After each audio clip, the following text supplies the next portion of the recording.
Alright everybody, welcome back to the channel. Today I'm going to be reviewing Season 7 of the Clone Wars and the first season of the Mandalorian. So the first season, the Season 7 of the Clone Wars is by far not the greatest season out there. And let's admit, Season 1 is not really also a great season. It still has its moments. But Season 7, except for the last 4 episodes, obviously, was not a great season. I'm rating the season in its overall form, not just because the last 4 episodes were great. The first 8 episodes have nothing really in them. In my opinion, they were just rushed, and they were just tiny subplots that were made because the focus really was the last 4 episodes. You didn't come to for season 7 to watch the Bad Batch. You didn't come to see the Martinez sisters. You came for the Siege of Mandalore. You came for the Order 66 part. The first 8 episodes are completely useless, and directors saw that as so. In my opinion, if they were going to include those episodes, they should have just made those episodes meaningful. They are a part of a season, but they didn't utilize them properly, and that's just the sad part about it. So, yeah, this wasn't the best season. The last 4 episodes just leave you with a positive note, but rating the overall season, the only episodes I would ever go back to were the last 4.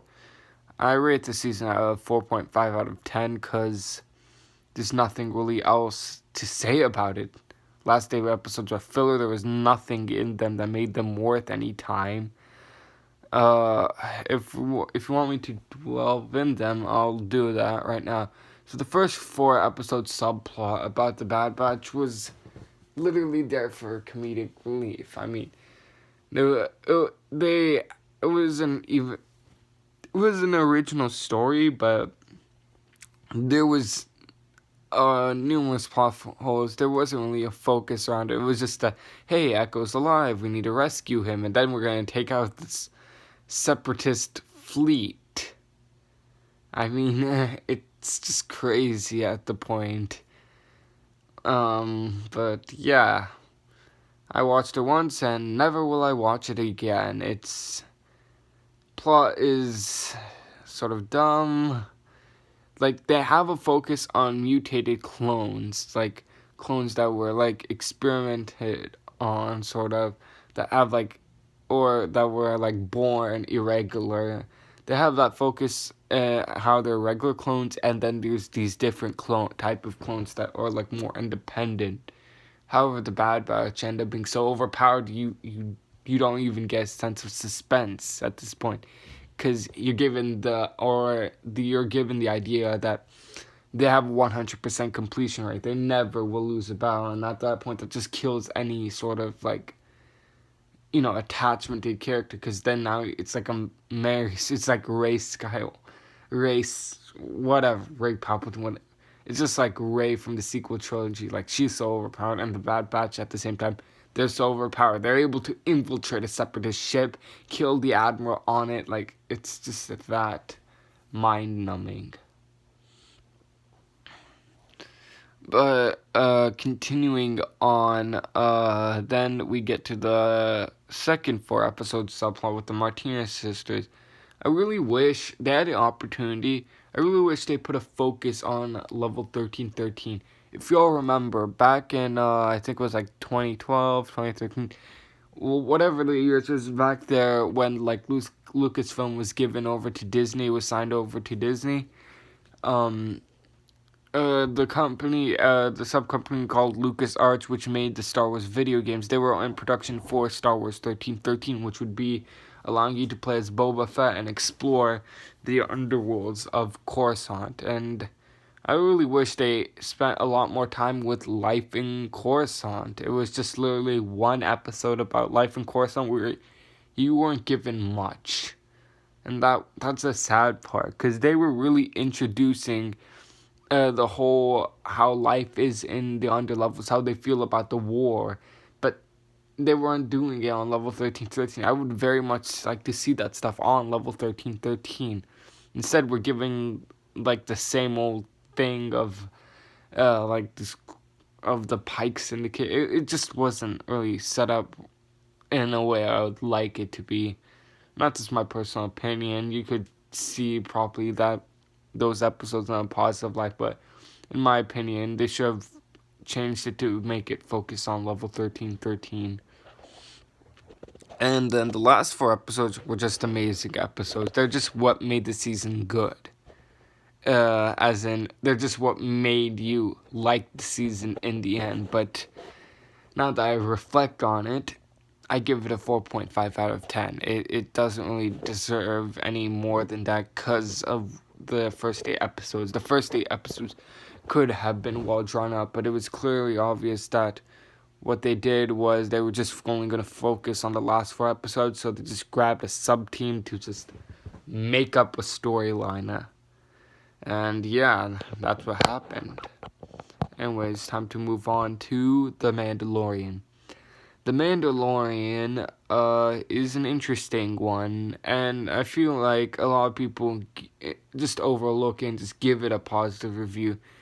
And that's partly due to how they have a distraction, Baby Yoda.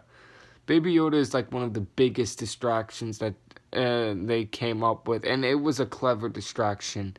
It clearly just like covered up a lot of flaws entirely in this season. When you reflect on it, you're able to then see those flaws, but not a lot of people reflect on it. It's just like first impressions. Oh, cute, it's Baby Yoda, and I want to give it a positive episode. It's not a bad season by any means, but it certainly isn't the best. But then I do keep an open mind with the fact that this is the first season. I mean, first seasons are never that great, really. They're never the best season. If they are, then that means the show you're watching is terrible. I mean, like Stranger Things, except for Stranger Things, obviously. Because, like, season 1 is obviously the best season. Anything after that isn't that great as season 1 in Stranger Things, even though those still are great seasons. But, anyways, I think it could get better and might get better. Hopefully it does. I don't really know.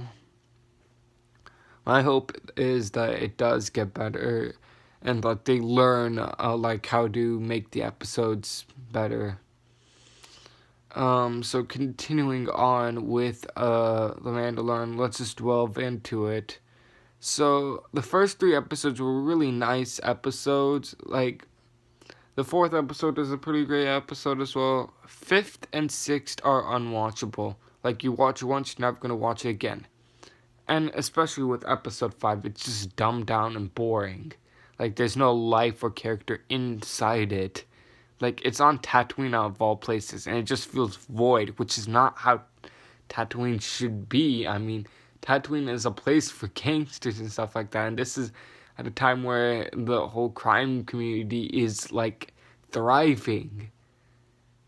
But it's all empty, and I know that's like for budget costs, but still, the entire place is very, very empty.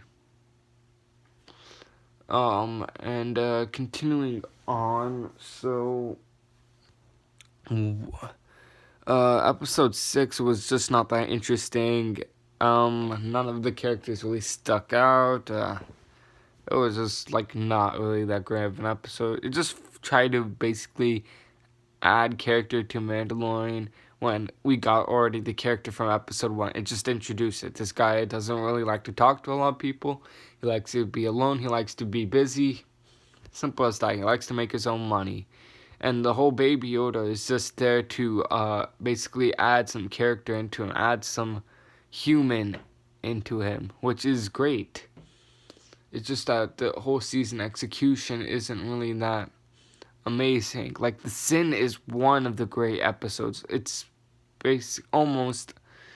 I'm trying to debate where I like episode 8 more or episode 3 more.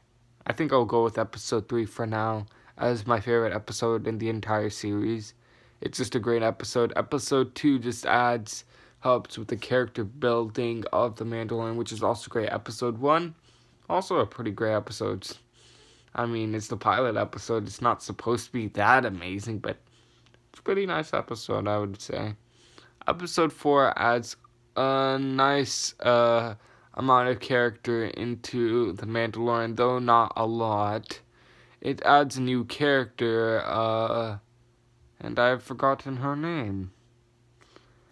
That's how forgettable most characters are in these seasons and TV series. You don't focus on them one bit, yeah, you're gonna forget their names.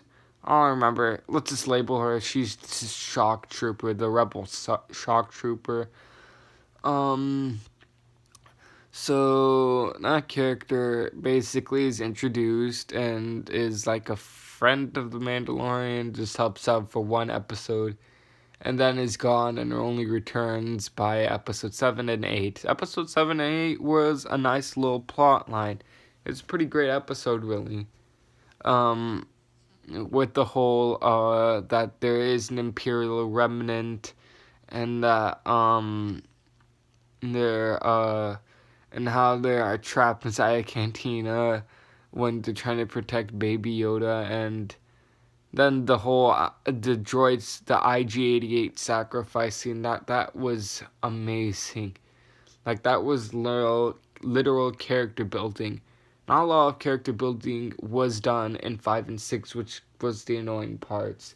But overall, the season had its flaws. It had some plot holes here and there. It just had some execution problems, but I am hopeful for The Mandalorian.